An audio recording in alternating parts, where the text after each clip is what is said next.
Un saludo para todos ustedes. Soy la doctora Adriana Puente, cardióloga de la Ciudad de México, y para mí es motivo de satisfacción, de privilegio y un orgullo participar en este curso del Colegio Panamericano de Endotelio, por lo cual agradezco al doctor Fernando Viz su amable invitación. Como ustedes ven ahí, tengo una especialidad en imagen cardiovascular, específicamente me dedico más a la cardiología nuclear. Y en esta ocasión, pues vengo a hablarles a ustedes acerca de un tema muy importante, de cómo nos ayudan las imágenes a caracterizar la placa, a determinar si existe o no inflamación, que a su vez nos va a hablar de una vulnerabilidad de esta placa y el riesgo cardiovascular que la presencia de estas placas infiere. Bueno, pues podemos empezar diciendo que esta definición de la placa de alto riesgo, el concepto ha evolucionado a través de los años, de tal forma que de manera inicial solo se consideraba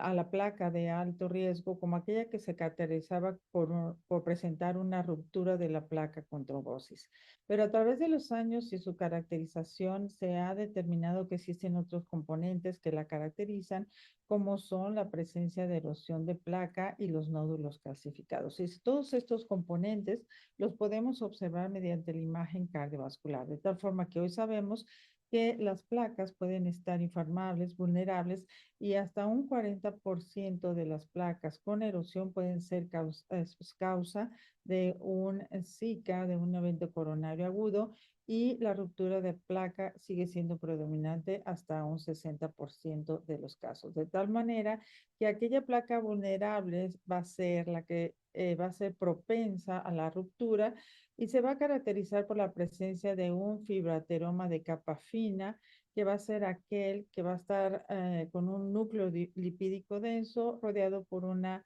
capa fibrosa muy fina. Y estas son las características que le van a dar cierta tendencia a ser vulnerable, a romperse, a erosionarse, y que a la vez las vamos a caracterizar como placa vulnerable en las imágenes cardiovasculares. Principalmente hoy vamos a hablar de la imagen cardiovascular no invasiva.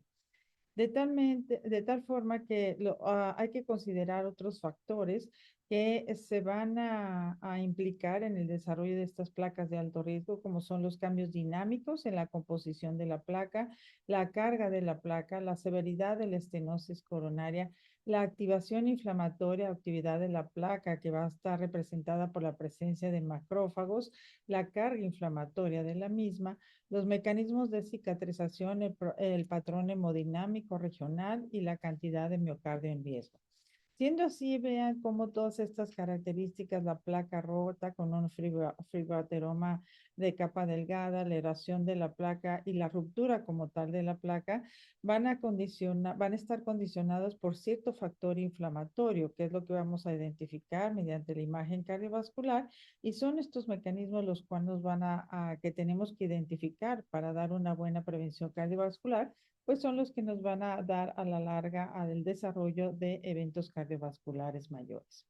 Vean ustedes cómo la inflamación hoy en día juega un papel muy importante en la placa vulnerable. Veamos cómo la aterosclerosis es una inflamación crónica en la vasculatura sistémica, y nos vamos a enfocar en las arterias coronarias, y juega un papel fundamental en el desarrollo, en la progresión y la ruptura de las placas vulnerables aterosclerosas para el desarrollo de eventos coronarios agudos. Vean cómo las placas vulnerables pueden identificarse con alta fidelidad por medio de métodos de imagen invasivos, como son el ultrasonido coronario, la tomografía de coherencia óptica, la ecocardiografía intravascular, pero también con métodos no invasivos. Principalmente vamos a hablar de la tomografía cardíaca, de arterias coronarias, la resonancia magnética y la tomografía por emisión de positrones. Veamos entonces cómo el concepto de la placa tiene que cumplir, de aquella placa vulnerable, tiene que cumplir criterios mayores y menores. Pero un concepto, un criterio dentro de los criterios mayores, por así decirlo, va a ser la presencia de aquella placa inflamatoria, con alto componente de inflamación, que es lo que vamos a identificar en los métodos de imagen. Y esta placa inflamada le va a dar una mayor actividad, identifica aquella placa con alto riesgo de ruptura, erosión, y que a su vez va a desarrollar eventos cardiovasculares. Por lo tanto, su existencia, su identificación, su presencia, nos va a determinar el alto riesgo que tiene esta placa de romperse y por ende el alto riesgo que tienen nuestros pacientes de desarrollar evento cardiovascular en el futuro. De tal manera que nosotros tenemos cuatro claves principalmente para poder identificar esta placa de alto riesgo mediante los métodos de imagen. Y estos van a ser la carga de placa, el tipo de placa, la actividad de la enfermedad aterosclerótica, que a su vez está representada por la cantidad de macrófagos, por el proceso inflamatorio como tal, la presencia o no de trombosis. Y vean ustedes cómo los métodos de imágenes nos van a permitir o nos van a ayudar a caracterizar esta placa, a obtener información pronóstica en nuestro paciente y cómo la presencia de estas placas vulnerables o estas placas con alta actividad inflamatoria, pues nos van a ayudar a estratificar el riesgo cardiovascular de nuestro paciente. Entonces, como les decía, los principales métodos para estudiar la presencia o no de placas con alta carga inflamatoria, nuestras placas vulnerables a ruptura, a erosión, van a ser la angiotomografía de coronarias, la tomografía por emisión de positrones y la resonancia magnética por imagen. Veamos entonces el primer método que tenemos con mayor accesibilidad en nuestros gabinetes, que es la angiotomografía de coronarias. Bueno, ustedes en su lado derecho tenemos representado una angiotomografía de coronarias, principalmente a lo largo de la descendente anterior, donde vamos a poder identificar los cuatro componentes principales que caracterizan aquella placa de alto riesgo por tomografía coronaria. Entonces, el primer punto es la remodelación positiva, que se va a caracterizar por un aumento del diámetro del vaso, que va a ser o tiene que ser al menos un 10% mayor que el segmento de referencia. Y esto es porque la placa va a cumplir con un crecimiento excéntrico para mantener la luz del vaso y el flujo sanguíneo coronario, y a la larga pues va a ser susceptible de ruptura. También va a estar caracterizada por una placa de baja atenuación. Es un área central, focal de la placa con una densidad menor al resto del vaso, que se va a caracterizar por ser menor de 30 unidades Hounsfield. Si lo decimos de manera fácil, por esta placa se va a ver más oscura, menos densa en el vaso arterial, como lo tenemos representado aquí en la descendente anterior. El signo del anillo del servilletero o de la servilleta, que va a estar caracterizado por un área central de baja atenuación con un borde periférico de mayor atenuación. Ven ustedes, puede estar representado aquí el área hipodensa en el centro con una mayor densidad en la periferia, y la cual también puede contener o estar caracterizada por microcalcificaciones, que es este puntillo blanco. De tal manera que si nosotros podemos identificar estas cuatro características o alguna de estas características, principalmente como vamos a ver más adelante, el área hipodensa en nuestra arteria, en nuestra placa vulnerable, pues esta característica la va a hacer, vaya a la redundancia, más vulnerable a ruptura, a erosión de la placa, porque va a tener más componente inflamatorio. De tal manera que la identificación de la placa de alto riesgo pues nos va a hacer más vulnerable al desarrollo de eventos cardiovasculares, y esto nos vimos en algunos estudios clínicos. Voy a mencionar un par de ellos, como el estudio PROMIS, y vean ustedes que en este estudio identificaron un gran número de pacientes a los cuales siguieron durante 2 años. El 50% eran mujeres en una edad promedio de 60 años. Y les hicieron tomografía computarizada cardíaca, identificaron las placas de alto riesgo a través de los signos que ya les dije anteriormente, que son la remodelación positiva, la baja atenuación o el signo del servilletero. Y vean cómo la presencia de estas características, o al menos de una de ellas, hacían a esta placa pues más susceptible a la ruptura. Las caracterizaban de ser una placa más vulnerable, por ende, con un mayor riesgo de desarrollar en el paciente eventos cardiovasculares al futuro. De tal manera que la presencia de estas placas de alto riesgo se acompañaron o se relacionaron con el 15% de eventos cardiovasculares mayores en comparación de placas que no tenían características de alto riesgo, o incluso la relación con eventos cardiovasculares fue mayor en comparación con la presencia de una estenosis significativa. Vean ustedes en la gráfica de su izquierda como la presencia de placas de alto riesgo estaban relacionadas con un desarrollo hasta de un 6% durante el seguimiento en estos pacientes de eventos cardiovasculares mayores en comparación a su ausencia, de cual nada más se caracterizaban o estaban relacionadas con el desarrollo de eventos cardiovasculares, solo en un 2%. Y vean ustedes aquí cómo los pacientes que tenían un mayor desarrollo de MACE o de eventos cardiovasculares eran aquellos pacientes que tenían ya sea mayores estenosis en las arterias coronarias o aquellos que tenían unas placas de alto riesgo a nivel coronario. Pero si comparamos ambas variables, pues siempre la presencia de placas de alto riesgo de sus características en comparación de la solo presencia de estenosis, pues tenía mayor valor predictivo positivo para el desarrollo de MACE. De tal manera que la presencia de alto riesgo aumentó hasta un 70% el riesgo de eventos cardiovasculares en un periodo de 2 hasta 3 años. Al igual vamos a tener otro estudio muy bonito, muy representativo, que es un estudio escocés, que también mediante el Scott Hart, que también a través del empleo de la tomografía computarizada de arterias coronarias y la identificación de estas placas hipodensas o incluso placas con signo del anillo del cervideterio, tenían en este grupo de pacientes un mayor valor predictivo para el desarrollo de eventos cardiovasculares, incluso cuando se compararon entre ellas, entre los mismos signos de alto riesgo de ruptura para la placa, como ya los comenté, la carga de la placa, la presencia o no de calcificaciones, la placa sumamente calcificada, pero vean cómo la presencia de una placa hipodensa con una baja atenuación estaba relacionado casi hasta el doble con el desarrollo de eventos cardiovasculares en el futuro. Vean cómo la presencia de placa de baja atenuación fue el predictor más potente de infarto del miocardio de manera significativa. Y estos pacientes que mostraban una placa atenuada o de baja densidad tuvieron casi 5 veces más probabilidad de desarrollar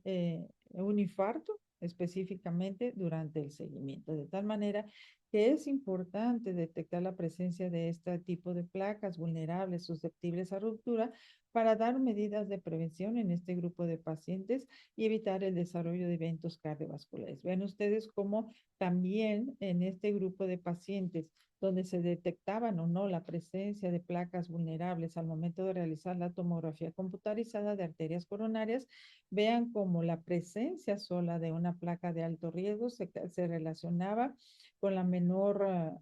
sobrevida a largo plazo o la mayor probabilidad de desarrollar eventos cardiovasculares en comparación a aquella que no tenía placa vulnerable o también en comparación a aquella que desarrollaba más vulnerabilidad. Entonces, aquellos pacientes que tenían placa vulnerable al momento del estudio o que desarrollaban una placa inflamatoria vulnerable durante el seguimiento, pues eran aquellos pacientes que estaban más propensos a desarrollar eventos cardiovasculares durante el seguimiento. De tal manera que en este estudio también los pacientes con segmentos coronarios en los cuales se identificaban remodelación positiva o placas hipodensas, presentaron hasta un riesgo 12 veces más de desarrollar un Zika en comparación a los pacientes que no tenían estas características durante el seguimiento a largo plazo. Otros estudios muy bonitos con técnicas ya más especializadas, como es la angiografía coronaria, que con softwares más avanzados a la vanguardia, nos permite la identificación del tejido adiposo pericoronario a nivel vascular. Vean cómo el identificar este tejido adiposo, pues como sabemos es un tejido inflamatorio que nos va a condicionar también una placa activa, una placa vulnerable, una placa de alto riesgo que nos puede condicionar o va a estar más propensa a ruptura y desarrollo de eventos cardiovasculares. Vean ustedes aquí Se ha demostrado cómo puede existir tejido graso perivascular alrededor o rodeando la arteria coronaria que presenta una placa hipodensia vulnerable y se ha estudiado que existe una relación parácrina endocrina bidireccional entre el tejido graso y la pared de la placa o la placa misma, lo cual lo condiciona a tener una mayor inflamación y estar más vulnerable para ruptura. Entonces vean ustedes cómo este tejido adiposo se va a caracterizar también por una densidad menor entre menos 190 y menos 30 unidades Hounsfield. Entonces los cambios a la presencia de estas placas hipodensas en el tejido graso perivascular o de las características de hipodensidad en el tejido graso perivascular o los cambios en la donación del tejido adiposo pericoronario, en particular un cambio de valores más negativos a menos negativos,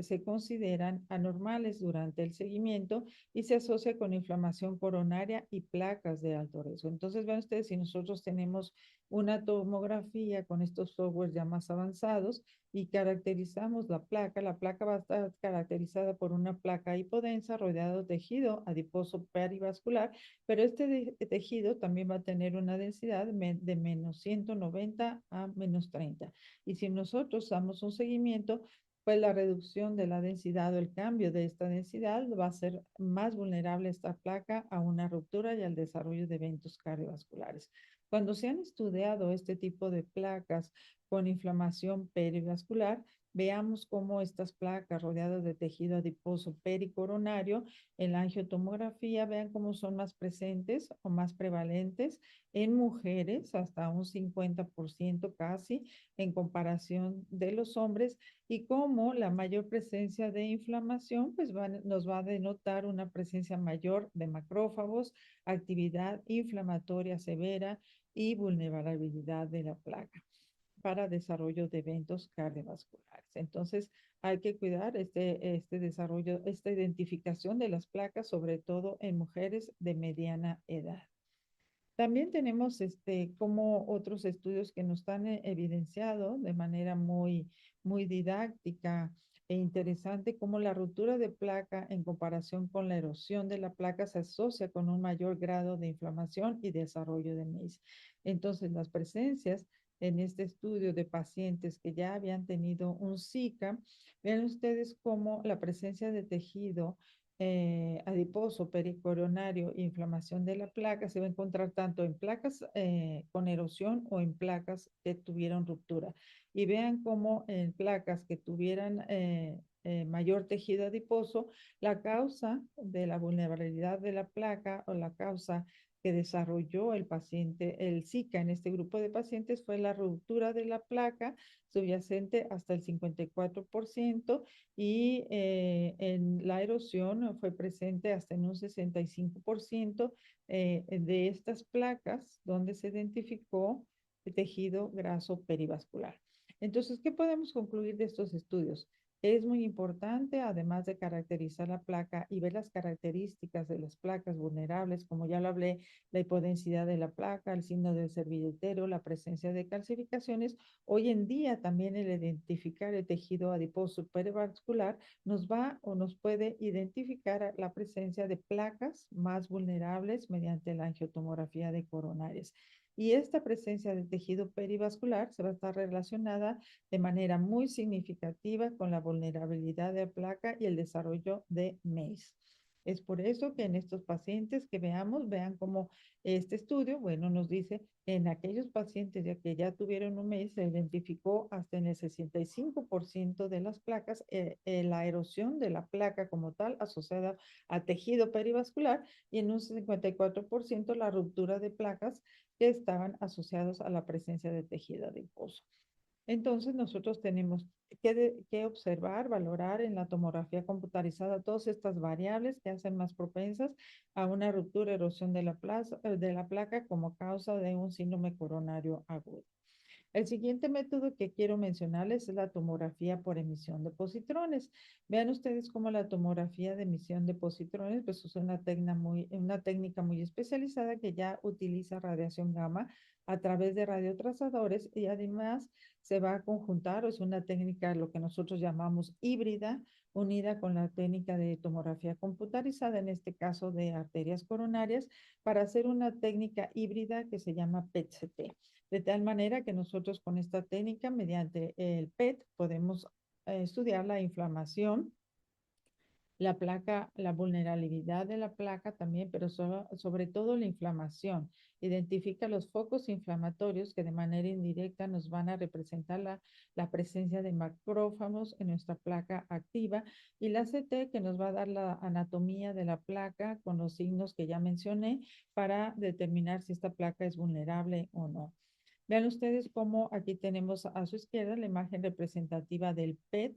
Aquí ya nos menciona después de la administración del radiotrazador y la toma de imágenes, tenemos la adquisición de las imágenes de PET, las imágenes de CT y la fusión mediante la imagen de PET-CT, la fusión de ambas técnicas. Vean ustedes cómo, además de la anatomía coronaria, pues la imagen de PET nos indica la presencia o la captación de material radiactivo en la placa inflamada. Pero aquí esta imagen se realizó utilizando flor 18 glucosa, utilizada como radiofármaco en la técnica PET. Y vean ustedes cómo a comparación de otras imágenes que les voy a mostrar, cómo se ve cierta eh, poquita, la imagen se ve como mal definida, como granulosa, aunque sabemos que todo que aquello que capta 18 FDG va a ser característico de presencia inflamatoria. Y si estamos hablando de vasos coronarios, nos va a representar la actividad metabólica de la placa, que es lo mismo que la actividad o la presencia de macrófagos en la placa inflamada.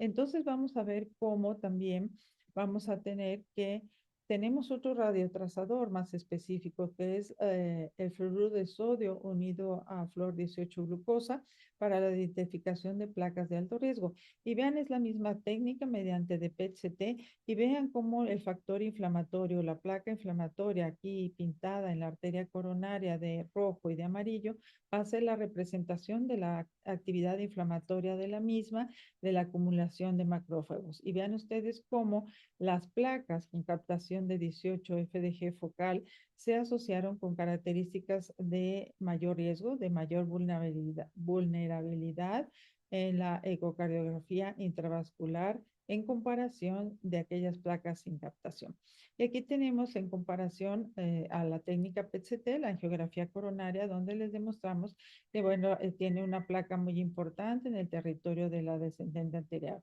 Las imágenes de tomografía se pueden identificar el remodelado positivo, la microinflamación y el núcleo necrótico en las imágenes que son representativas de actividad de la placa. Y lo más importante en este estudio, en el estudio PREFIR, es que nos va a demostrar en aquellos pacientes que siguieron mediante estudios de tomografía con 18 fluoruro de sodio, fluoruro de sodio, vean ustedes cómo la incidencia acumulada del desarrollo de eventos cardiovasculares era mayor en aquellos pacientes en los que se identificó la presencia de placa activa, de placa inflamatoria, en comparación a aquellos pacientes que no mostraron actividad de la placa. Vean ustedes cómo el desarrollo de MEIS por la sola identificación de una placa inflamatoria, de una placa vulnerable por esta técnica de PET, pues nos va a identificar a aquellos pacientes que son susceptibles a desarrollos de eventos cardiovasculares.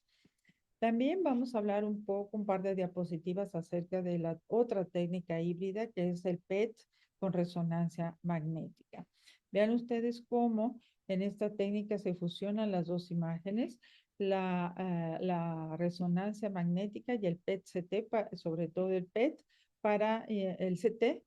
para identificar las placas vulnerables. En la anatomía coronaria, pues vamos a identificar todos aquellos signos que ya les he mencionado acerca de la presencia o que caracterizan la placa vulnerable y mediante la resonancia magnética, mediante el índice que les menciono, intensidad de la señal de la placa miocardio, es un índice que se saca esta relación y que si es mayor de 1.4 nos va a identificar la presencia de placas vulnerables. Lo más importante con esta técnica, que es un poquito ya más compleja, es que aquellos pacientes que tienen un PMR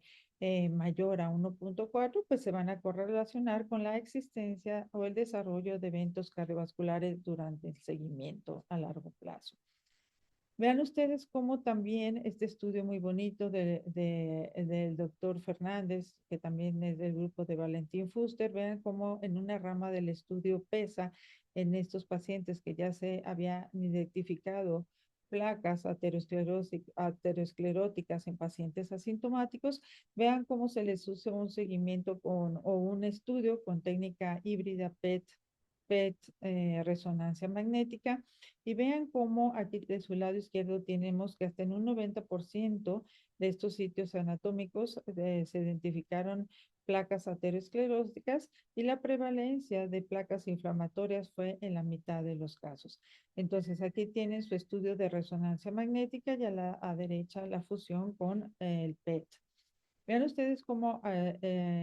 mediante la utilización del radiotrazador de 18 FDG se identifican las placas con actividad inflamatoria al conjunto con el PET, y vean ustedes cómo existían placas coincidentes en presencia de actividad inflamatoria en estas placas ateroscleróticas hasta en el 11% de los casos. La carga de placa, como ya les he venido diciendo, la presencia, número de placa, el volumen de placa, fue significativamente mayor en individuos con inflamación arterial, es decir, en aquellos que captaban 18 FDG.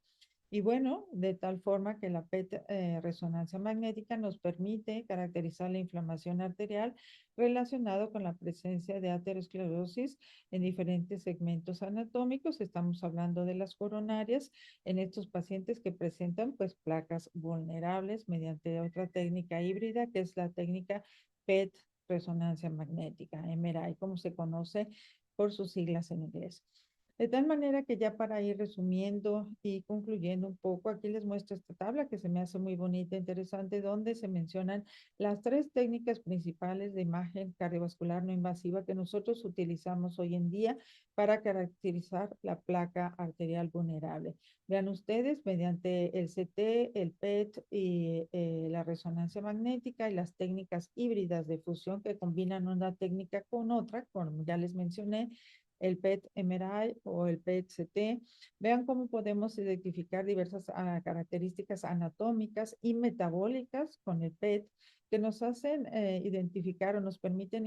identificar aquellas placas de alto riesgo. Y estos son, nuevamente, para recordar la actividad de la placa, la carga de la placa, el tipo de placa, la actividad de la placa, la actividad inflamatoria, o bien también la presencia de trombosis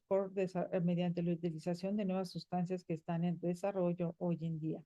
Vean ustedes como la actividad metabólica inflamatoria representativa de acumulación de macrófagos, sobre todo la podemos ver por las técnicas de tomografía por emisión de positrones, más que nada es la más específica y la que nos permite visualizar, caracterizar la actividad inflamatoria per se, y un poco también con las técnicas de resonancia magnética. Y vean ustedes cómo estas técnicas pues van a variar de acuerdo a la accesibilidad. Son técnicas completas de alta especialidad que no las tenemos disponibles en todos nuestros hospitales o gabinetes. Por eso es difícil su utilización. Y vean ustedes cómo la accesibilidad varía. Hoy en día, bueno, la mayor accesibilidad la tienen las tomografías computarizadas de arterias coronarias, y la menor accesibilidad la van a tener las técnicas híbridas como el PET-CT o el PET-MRI. Pero vean como esas serían algunas limitaciones que podemos tener hoy en día para el estudio, caracterización de la placa. Y también otra limitación es el uso de radiación, tanto con el PET, que utiliza radiación gamma, como el empleo del ACT de coronarias, porque utiliza rayos X, radiación de rayos X. Y bueno, esto puede ser eliminado con el uso de la resonancia magnética. Y bueno, sobre todo decir que la identificación de placas de alto riesgo, además de su caracterización, de obtener se obtiene información valiosa, sobre todo para detectar aquellas con gran actividad inflamatoria que son propensas a romperse, que son propensas a erosionarse y desarrollar eventos cardiovasculares. Así pues, cuando nosotros detectamos una placa inflamatoria, pues hay que implementar medidas de prevención, medidas, estrategias muy intensas para evitar que estas placas progresen, para propiciar la regresión de la placa y evitar el desarrollo de eventos cardiovasculares mayores. También la identificación de estas placas pues nos pueden guiar la conducta terapéutica a seguir en nuestros pacientes de alto riesgo. De tal manera que podemos concluir con 3 puntos. El concepto de placa de alto riesgo debe abarcar ampliamente todos los precursores de lesiones con propensión a la trombosis, incluyendo la rotura de placa, la erosión de la placa y los nódulos calcificados eruptivos. Tenemos que tener un enfoque integral para la caracterización de la placa de alto riesgo. Requiere de una evaluación, muy peculiar, muy detallada de tanto de la morfología anatómica como de su actividad o la presencia de actividad inflamatoria en la placa. Y esto es posible, como ya les mencioné, mediante la utilización de imagen cardiovascular no invasiva. De tal manera que estas técnicas de imagen contribuyen a la identificación y estratificación de los pacientes de alto riesgo, donde la identificación de las medidas preventivas pues van a tener un papel importante, clave, prioritario para evitar el desarrollo de eventos cardiovasculares en pacientes en prevención primaria cardiovascular. Pues agradezco su atención a la presente charla y estoy a su disposición para cualquier duda. Les dejo mi correo para cualquier duda o comentario. Muchas gracias.